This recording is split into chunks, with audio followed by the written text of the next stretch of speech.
Hello, everyone, and welcome back to Steven's Data Talk. Today, we're honored to have Abby with us. She is currently running her own startup in China, focusing on customer growth and exporting AI products.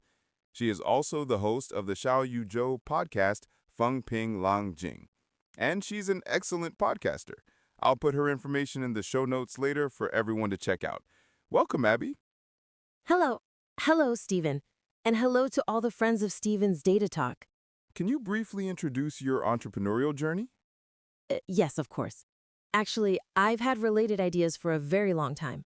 When I first started as a freshman in college, I was already thinking about one thing. We were in military training at the time, and we had free time every evening after training. I was thinking about how I should spend my 4 years in college and what kind of future development I wanted, so I was really contemplating these things. And at that time, I was transitioning from a high-stakes, exam-oriented high school environment to a relatively free university atmosphere, so I was thinking about such matters. The conclusion I reached during my freshman year was that I didn't want my college life to be like high school, just studying hard, only knowing how to read books, and focusing only on exam scores. I hoped my college life would be rich and colorful. And I was very determined not to pursue a graduate degree or take the civil service exam. So my goal for the future was to work for a good company. Therefore, throughout my college years, my plan for myself was to participate in as much social practice and extracurricular internships as possible. So, starting in my sophomore year, I joined a startup company founded by a senior student, which was my first exposure to the internet. Then, in my junior and senior years, I came to Beijing for internships, also in the internet industry. After graduating from college, I naturally came to work at a major internet company in Beijing.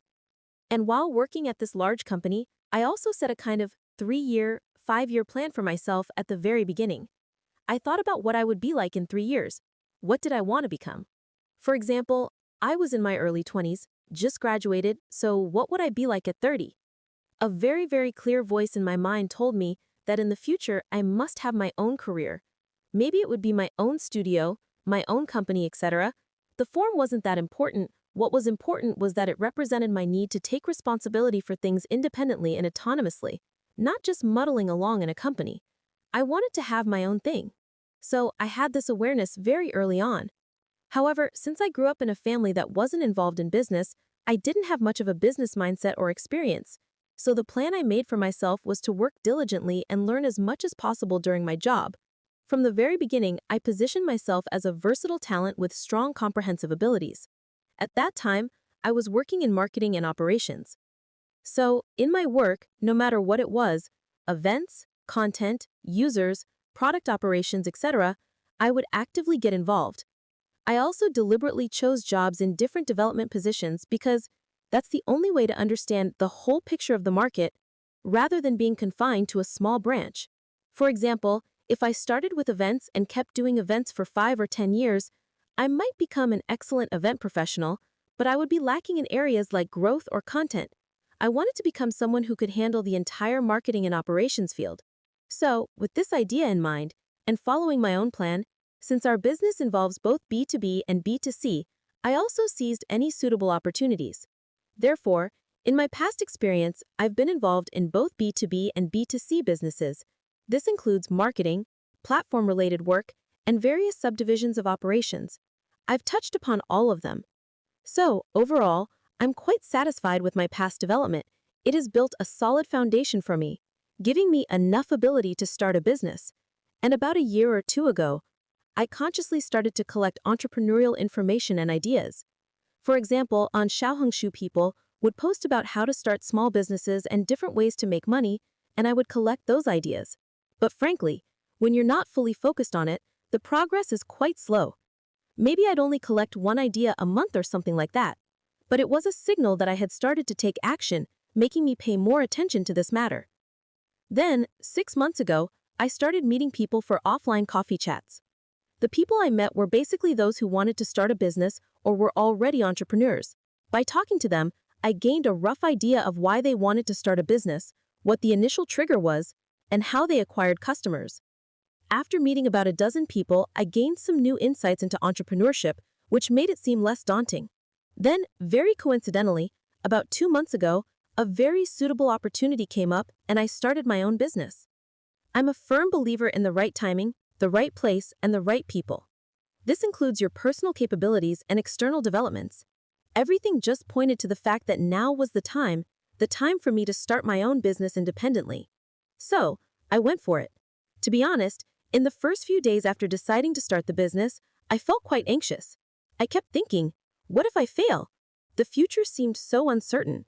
In my mind, a successful startup would be, for example, if you have enough resources on hand.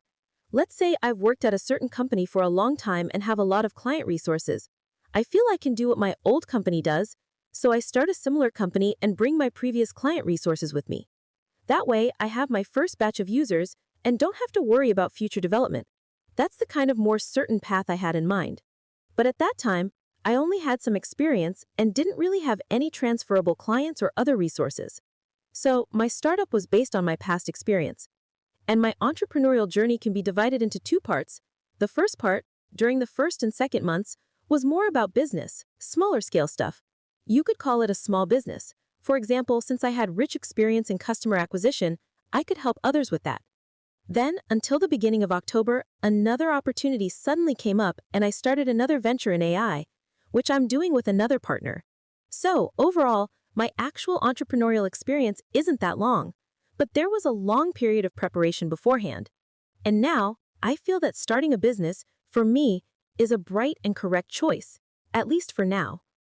Although I may not have made much money yet, I can see it moving in a very good direction. That's about it. That was very well said, Abby. To summarize, you mentioned things like planning your career path reasonably, spending time on self-awareness, and knowing how to improve yourself. And regarding the market, you have to follow the market trends, right? If we do something the market doesn't need or the industry doesn't need, it's meaningless. Another point I found very relatable is because recently I've been talking to some entrepreneurs, including those from the US, Europe, and China, and they mentioned that coffee chats are now a very good way to socialize. It can effectively shorten everyone's social distance and help you find the right people very precisely, whether it's for co-founders or market opportunities, so I really resonate with that. Finally, regarding the accumulation and transfer of experience, it's true that no matter if you have work experience or not, at a certain point, you need to accumulate some experience and then think about how to apply it reasonably in the future. I think that's also very insightful. Thank you very much for your sharing. Yes, I'd like to add one more thing. Keeping records of your past experiences is very, very important. For example, after working for a year, we go from being a novice to someone who can independently manage a small section. In this process, a lot of experience is accumulated. This experience can be written down and shared on platforms like Xiaoyuzhou or public accounts. For example, I've been working for many years now, and what I'm currently doing is creating a large knowledge base of my past experiences related to growth and customer acquisition. It will include how I started a business, the general direction, how to set strategies, and specific details. It will also include the thinking methods and models I've developed throughout the process. I hope to consolidate all of this into this knowledge base. I think this is very important. Also, if you're having a coffee chat with someone or if you want to network upwards and make new friends, if you can present this to them, they can quickly understand your past thinking and whether you're on the same wavelength. I think this is a great approach, and I recommend it to all the listeners of this podcast. I've just started doing this, but one day I had a sudden inspiration and thought, why can't I do this? The things I wrote before were quite scattered, maybe in my podcast or my public account without a complete knowledge base. But I feel it's not too late to start now, so if you're listening, you can start now, whether you're a beginner or a seasoned professional. You can all start doing this. What you said is very good. So let's go back to your podcast,风平浪静. I really like this name. It seems to have a rational, independent, and nonconformist meaning in this era of accelerating technological iteration. I wonder if my understanding is correct. Yes, that's pretty much it. I started this podcast about 2.5 years ago. When I was starting it, I was thinking about the positioning of the podcast, what kind of content to create. And I think 2 years ago, I was a person who pursued efficiency and speed. I hoped I could use a calm and nonconformist attitude to examine myself. In fact, a very important part of my life philosophy is to look at problems and handle things calmly from an outsider's perspective. My first episode was actually about my thoughts on some hot social events, but the next few episodes started to turn inward to examine myself. But whether I'm looking at the outside world or my inner self, I always hope to maintain a nonconformist stance and a calm attitude. Because only when you are calm and rational can you see the essence of things. That's what I think. Okay, that was a great sharing. So regarding this podcast, we can see it as a project. Now I want to ask the three soul-searching questions, the three W's. What is it? Why are you doing it? And who is your audience? Okay. To sum up this podcast in one sentence, it's a documentary-style growth podcast about thinking and growing. It documents all the important thoughts I've had during my growth process. So, if you want to know who I am, you just need to listen to my podcast. For example, what I've been paying attention to recently, what has happened to me, and what new thoughts I have. If you listen to my podcast, you can fully understand what kind of person I am. But I'm not afraid of people knowing who I am. And in the process of making the podcast, although I don't have many followers now, there are some friends who leave comments saying that they resonate with my ideas and like my thoughts, attitude, and me as a person. This makes me feel that I have a strong personal charm that can attract some people, which makes me very happy. As for why I'm doing this, before this podcast, I had actually tried a few others, but those were only updated for 1 or 2 episodes and then stopped, and I eventually deleted them. Why did I do that? Actually, all self-media creators face a fundamental problem: how to maintain the motivation for long-term updates, right? For example, we see on other social media platforms that many bloggers with hundreds of thousands of followers might just stop updating. Why is that? It might be because their inspiration has run out, or they lack the internal motivation to keep updating. For example, one of the first accounts I started was about teaching newcomers to the workplace or beginners how to get offers from big internet companies. In my opinion, getting an offer is a relatively simple matter. You can probably talk about it for a few dozen episodes at most, and there's not much more to say. If you want to continue sharing, you might just have to repeat what you've said before, which is a burden for me because I don't like to repeat things. I hope to output new things every time. Then I started thinking, what kind of content could I continuously update? I thought, if I share about the workplace, I might not be that interested. What if I share my work experience? I feel my interest in that is not very high, but then I suddenly thought, I really, really like to think. And I think I'm a person with a lot of ideas. I can record my thoughts, my reflections, my summaries, and my growth, and share them on the podcast. Okay, that way I can achieve long-term updates. So I think under normal circumstances, this podcast will be updated continuously. It might continue as long as I live. That's what I'm thinking now because I have new thoughts every day. This is my endless source of motivation for updates. As for who it's for, to be honest, from a business perspective, this podcast is actually not ideal because the essence of a business podcast is to benefit others, not yourself. For example, younger people, maybe in their early 20s, might prefer to listen to a more experienced big sister share about how to avoid pitfalls in their growth and how to develop better. But my podcast is relatively more about myself, my own thoughts during my growth process, and it may not be that helpful to my target audience, but it's not that important to me. In the process of making it, I still hope to focus on myself. If one day I become more mature and outstanding, and the things I share are liked by more people, and they can get some better inspiration or resonance from my content, that would be great. But for now, it's still centered around me. Okay, thank you for your sharing. First of all, from my personal perspective, I feel that I've gained something new from almost every episode after listening to your podcast. Really. And you just mentioned consistency, which I think is also very important.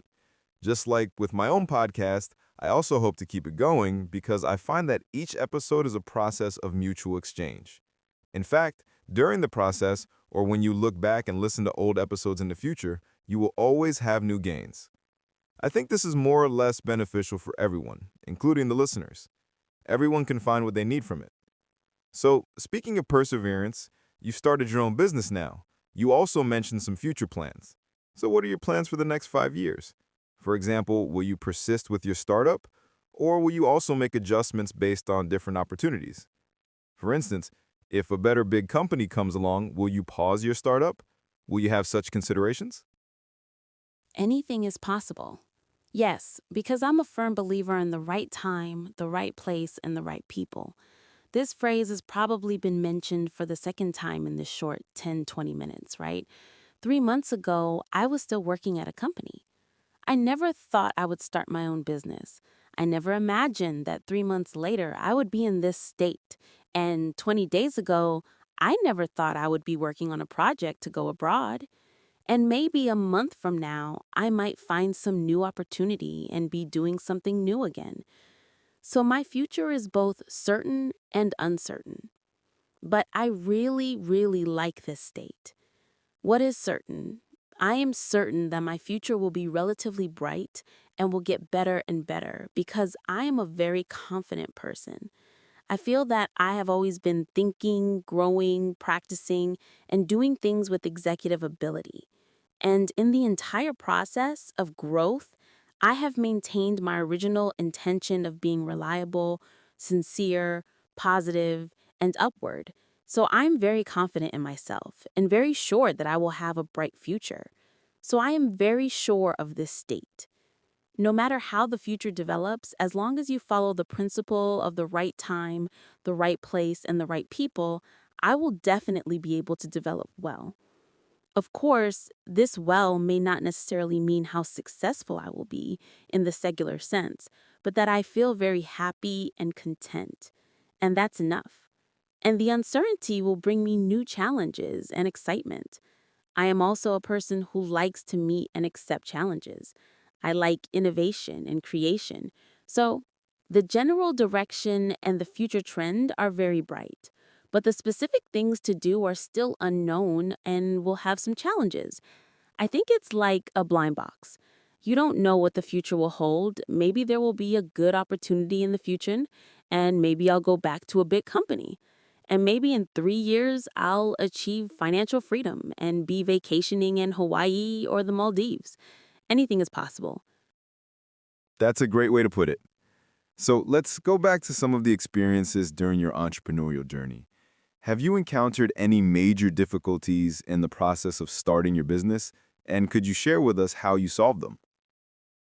Yes, because strictly speaking, I've been an entrepreneur for 2 months, so I haven't done that much yet. One of the more memorable challenges was the first project I took on, which didn't produce the desired results. The first project I did, to put it simply, was to help my client acquire customers on certain social media platforms. At that time, I was quite optimistic and had overestimated the situation because I thought the project was quite good and the development trend was also promising. I thought it wouldn't be too difficult to do this. But after I started, I found that the traffic was not as expected, and the conversion was also not good. And throughout the process, the client didn't actually provide much money for advertising. So it was basically purely organic customer acquisition. I had underestimated the difficulty of this matter. I later found that the competition in this category was very, very fierce. Also, at that time, one of the most profound thoughts was, why would users spend hundreds of thousands or even millions to buy your high-end service? Because our unit price at that time was very high, like 400,000 or 800,000. So when you're doing it without spending any money, I initially thought it was possible to see some signs. Like if there were signs of growth, we could increase the advertising leverage. But later I found that it wasn't the case. So how did I solve it? I think during this project, there was one problem I hadn't thought through clearly. And that problem was, why would users spend hundreds of thousands or millions to buy this service? I didn't understand it because I'm not someone who would spend that much. So I didn't understand our potential users. Later, my solution was the coffee chat we just mentioned.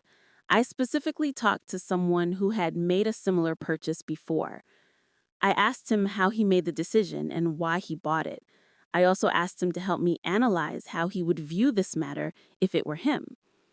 He told me that his purchase was not about the superficial product features, 1, 2, 3, 4, 5, that could solve his problems. The deeper reason was that it involved his whole family's affairs, not just his own. Then I realized that maybe our entry point was not quite right. The needs that users or we present are superficial needs, which may not be their real needs. But the point we need to hit in marketing must be the point that drives them to take action. Only then can you match the behavior with the need. Only then can you bring about subsequent customer acquisition and conversion. So this is a problem I encountered before. And in the process of doing all the projects, I think there was one very, very important experience I really want to share with all the listeners, which is when you take on a business, you must ask yourself a core question about the business. Posing this question may also require a certain level of skill. It's not something you can come up with as soon as you take on the business. Sometimes it's a question that you just can't figure out in your head. This question may be the most important one for this business. For example, you may have 10,000 users, but your paying users are very few.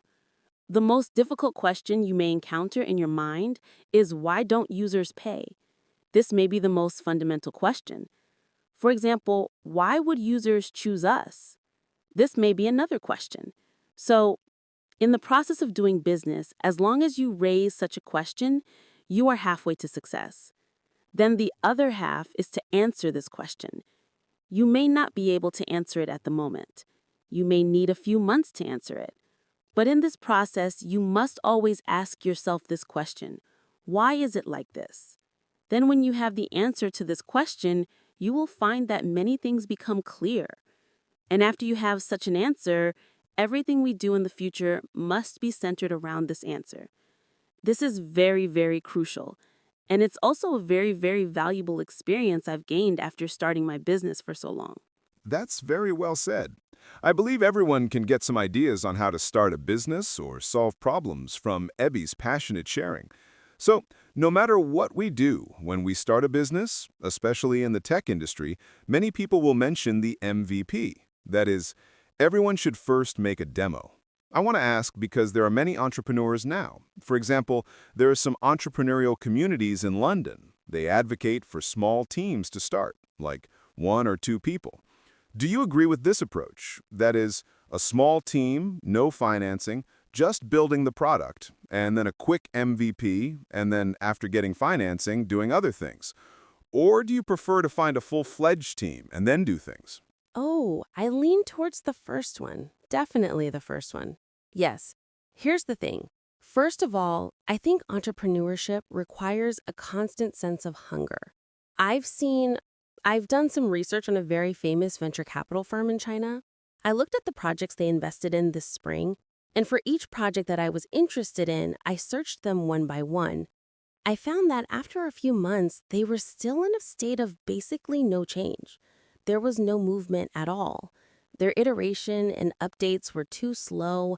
The launch of the entire product was also quite late. I feel like maybe the money came too easily and they lost their survival crisis. Because, for example, now when I'm starting my own business, I'm not making much money yet. In contrast, when I was at the company, I had a fixed monthly income. Now that I've started my own business, I don't have a stable salary source. I might need to generate additional income on my own, but my daily expenses like rent, food, and so on are still there. So you'll see that in the past, your money was constantly increasing and accumulating, but now your money is constantly decreasing. There will be a little bit of anxiety. So when you are still in the state of hunger, you will think, I need to do things quickly. I can't wait because one day late, you may earn less money and you may have to pay more costs. So your self-driving force will be particularly strong and you will be very active in pushing yourself and your team to do things. But because you have financing, you will think, oh, it's okay. Let's take it slow. Let's pay ourselves a salary first and nurture the team. Or I'll rest when I should rest. Anyway, I'm still getting the money, so it doesn't matter. So this state is actually not a startup atmosphere and state that I like. It's not much different from a big company. That's the first reason. The second reason is that I think earning money yourself is what gives you confidence. Many people regard successful financing as the first step to success. But in my opinion, making your first user from scratch is the first step to success. So why do I find that many products invested in by so-called venture capital firms are not accepted by the market? I don't think this is a good product. But if you have some solid results after a quick MVP, and then you go for financing, it might become easier. You will have a lot of options. The third reason is that I still hope not to be too distracted by the outside world, especially when you want to make a small and beautiful product. And for myself, I may be more inclined to do things with high efficiency rather than being constrained by too many things. So overall, I still agree with the small team, no financing, everyone works together to build a product, make an MVP, and then after some success, think about how to use money as leverage to grow bigger. Yes, very well. Thank you for your sharing. So, you've mentioned a few times that your previous experience in big companies has been helpful to you. So, in that experience, which experiences have been the most helpful to you? And have there been any people who have had a greater impact on you, whether it was when you were working in a big company or for your future entrepreneurship? Actually, my entire work experience in a big internet company has been quite smooth. The core reason is that I have always been exceeding the expectations of my leaders and bosses. For example, when I first started as a campus hire, everyone thought I was just a newbie, a young kid who could just do some simple tasks. But unexpectedly, the work I delivered was quite good, which impressed everyone. Okay, so they gave me some small tasks to do. Then they found that I did the small tasks well too. So they gave me some more independent tasks. Then they found that I did those well too. And then they started to give me more and more important things to do. So in the whole process, I have been accumulating a lot of experience, but these experiences are more on the execution level, including how to do things. But the most lacking point, and I think it's a problem that all young employees in big internet companies who are more on the execution side will encounter, is that you don't have the opportunity to think from a higher dimension. Even if you have the awareness to think one step further and think about how your boss thinks, and maybe he'll think 1, 2, 3, 4, 5, and I need to extract the essence from it, I still find it's not the same. Actually, what helped me the most was not the experience in the big company. I had a work experience in a small company before that. I actually feel that the experience in that small company was more helpful. But it's undeniable that the experience in the big company laid a good foundation for my professional abilities, including both hard and soft skills. But it was still in the last small company that the most helpful thing for me was the transition from the assembly line, frontline employee, thinking and logic of a big company to the thinking and logic of a person in charge. I can think more from a holistic and responsible perspective. So if we use one question, or the core difference between the two is what? In the past, what you needed to think about was how to do it well. But now, if you are independently responsible for something, whether you are starting a business or in a small company, what you need to think about is how to do it. The previous question was how to do it well, and the current question is how to do it. You see, the difference is the word well. The former has the word well, and the latter does not. But they're actually very, very different. The former, how to do it well, is actually thinking about things on a tactical level. For example, your leader gives you a task, and you think about how to do it well. But how to do it, you need to think about things on a strategic level. For example, should we go in direction A or should we go in direction B? Where should our core focus be? These are completely different things. So once you figure this out, or if you have the opportunity to think about such things, the change to you will be huge. I myself also had this awareness not long ago, but I really feel that with such a change in thinking, your level of thinking will be several levels higher than others. So this is what has had the greatest impact on me. A few years ago, I read a book. The book introduced what you should do in your first year in the workplace and what level you should reach. It said that you may need to seriously complete every task your leader assigns you. In the first year, you should focus on this. In the second to third years, you should do some independent things to improve your professional skills in the workplace. That is to say, you should try to think about every task your leader assigns you and complete it well. Then in the third year, or after 3 to 5 years, you need to think about things in the industry. You need to think about things from a higher dimension. I was in my third year in the workplace when I read this book a few years ago. I felt that I had done well in the first and second stages, but in the third stage, I didn't have much of a clue. I didn't understand what it meant to think about business, what it meant to think about the industry, and what it meant to think from a higher dimension. I didn't understand at that time. And then as my work experience continued to accumulate, you will find that you should think about these things. So I think the third level of thinking is something that comes naturally, but the premise is that you need to keep thinking. If you are always muddle-headed, or if you just do whatever your leader tells you to do, or some people are even in a state of numbness. For example, in a big company, I can clearly see that some colleagues have entered a state of numbness. For example, when the boss gives an order, I might say, this seems unreliable, or this doesn't make sense. Is this demand even valid? And then some of my colleagues would say, oh, don't worry about it. Just do what the leader tells you to do. And then I can only say, okay, you see, there's a big difference between the two. For example, some numb people might think, I know, it's useless for me to argue with you. All I need to do is make you happy and make the boss happy. As for whether this thing will have results, whether it's right or wrong, it doesn't matter because the leader will take the blame. But if you really want to gain some thoughts and growth, you still need to seriously think about whether these things are right or wrong. If you think this thing is completely wrong, is there any room for maneuver? For example, the leader's goal is this. On the execution path, he may have told you some paths, but the path he told you may not be right. Can we modify this path a little bit as long as we achieve the final result? So this is something that if you can always think about it and not become numb as your work experience grows, I think it will allow you to have a further level of thinking improvement. I don't know if you guys have read some cultivation novels. I myself quite like to read this kind of cultivation novels. You will find that the protagonists in them often have some level improvements. And every time you level up, you will feel very strongly that you have become stronger. But the improvement is not out of thin air. It must be accumulated through continuous fighting and killing monsters, and then at a suitable opportunity, you will level up. So to sum up, we need to change our mindset, and the change in mindset will affect your actions and ultimately your results. So if you ask me which experience has helped me the most or what I want to share with you the most, it is to change your way of thinking, from how to do it well to how to do it. I can give you a small method of my own, which is you can record in your document if you were your boss's boss. How would you think about this matter? For example, your company launched a product. Maybe your job now is just to do an event well, just to run 10 communities well. But you can try to put yourself in your boss's shoes.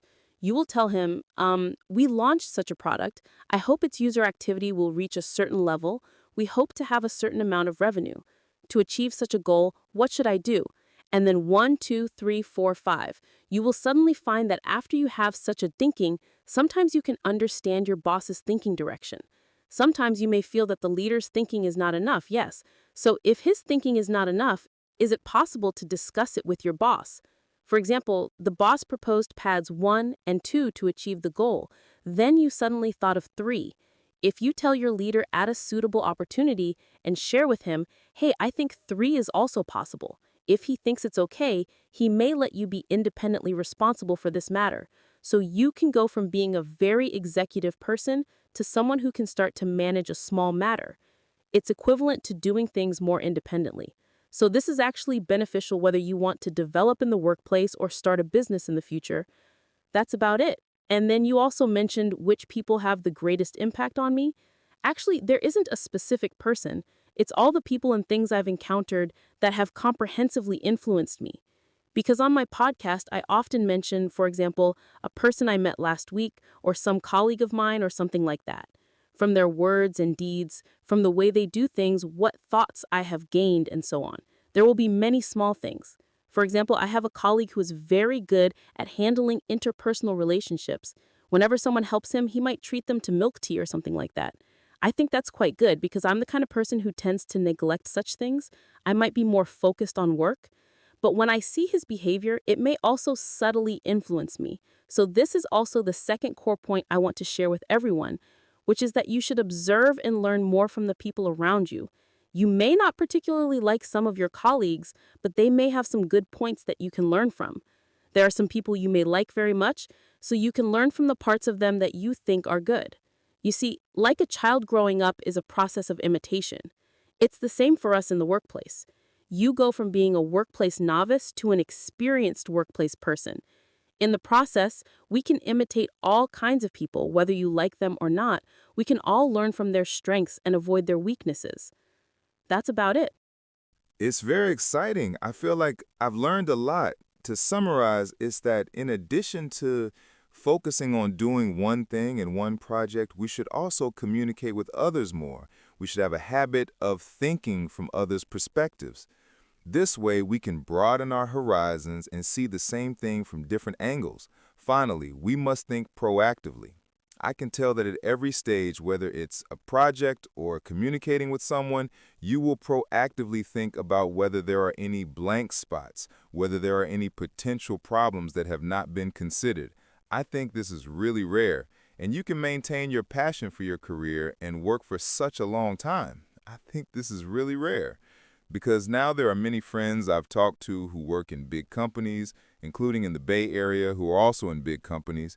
They sometimes fall into a predicament, feeling like they can't extricate themselves. It's originally a glamorous job in everyone's eyes, but they may feel more and more depressed inside and can't find a way out. So I think these experiences are really valuable.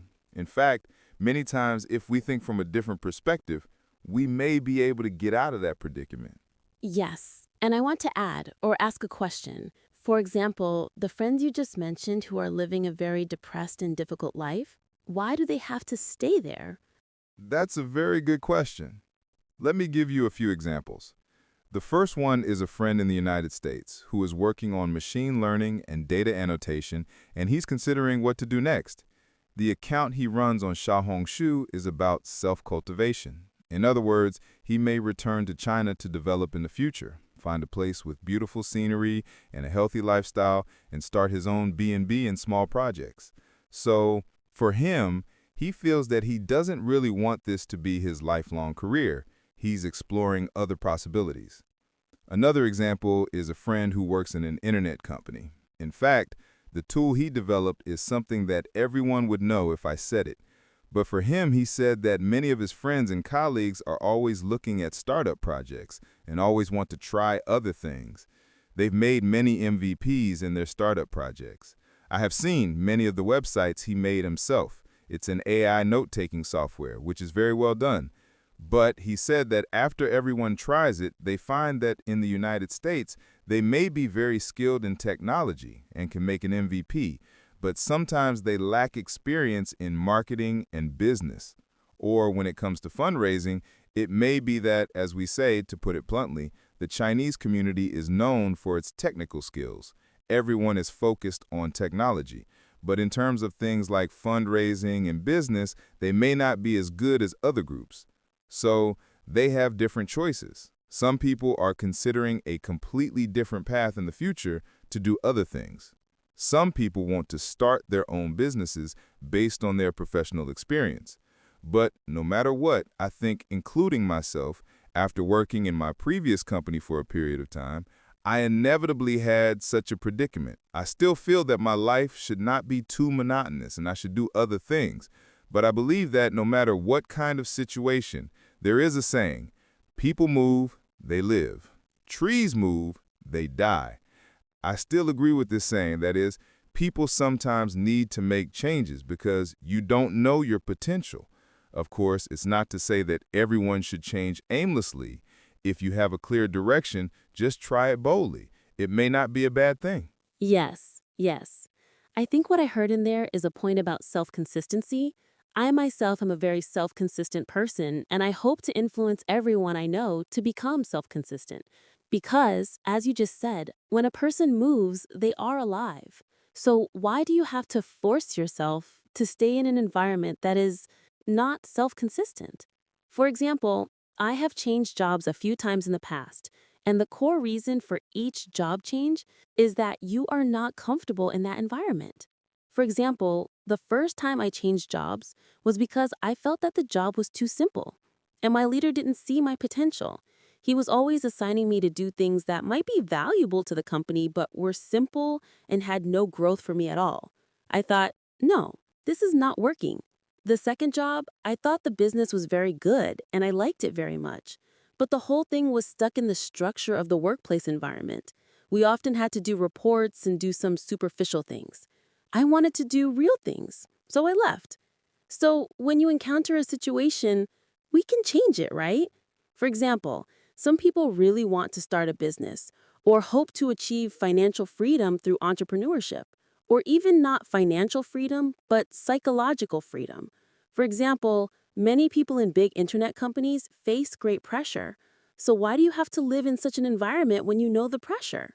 Maybe it's because you're not confident enough in yourself and don't think you can have a better development after leaving here, or for other reasons. In short, when you are in an environment that is not self-consistent, we have a way to change it, not that you are really helpless. If it's because your ability is not enough and you may not be able to find a better company than this one after changing jobs, then there's no problem. You can start to improve your ability now, right? You can meet more people, get more potential opportunities, and so on. You can also try to take on some more difficult projects that you haven't been exposed to before. I think there are ways to do this. So you still have to live a self-consistent life. And when a person is in a self-consistent state, you will become very happy. My ultimate goal in life is to live a happy life. But happiness is not a result. It is a process. In the process of doing things, you must feel self-consistent and happy. Only then will your life have meaning. This is a small point I want to share. What you said is very good. I also have a lot of empathy for it. That is, to be self-consistent and reduce inner friction. Really, in the end, it's you who suffers from inner friction. In the end, other people's lives are still other people's lives. But in the end, what you lose is your time and energy. Yes. Oh, and I suddenly thought of another point. Why did I say that my time in the big company was relatively smooth? Another reason is that the things I do, you can probably tell from my expression that I'm a person with a lot of passion and enthusiasm for things. Because maybe I was relatively lucky that the things I did or the direction I chose has always been things I'm very interested in, rather than being in a particularly uncomfortable environment. As long as you have passion and enthusiasm for a thing, plus a little bit of effort and time, you will definitely succeed. Okay, Abby, this is also for all the listeners' friends. Okay, that was all very well said. Thank you very much for your sharing. I hope in a few months or a year or two, if you have any new ideas to share with everyone, you're welcome to come back to my podcast. So that's it for our show today. I hope everyone will follow Abby. Abby's Xiaoyuzhou account, I will put it in the show notes for everyone to see. I hope everything goes well for Abby. See you next time. Okay, thank you. Bye-bye. Bye-bye.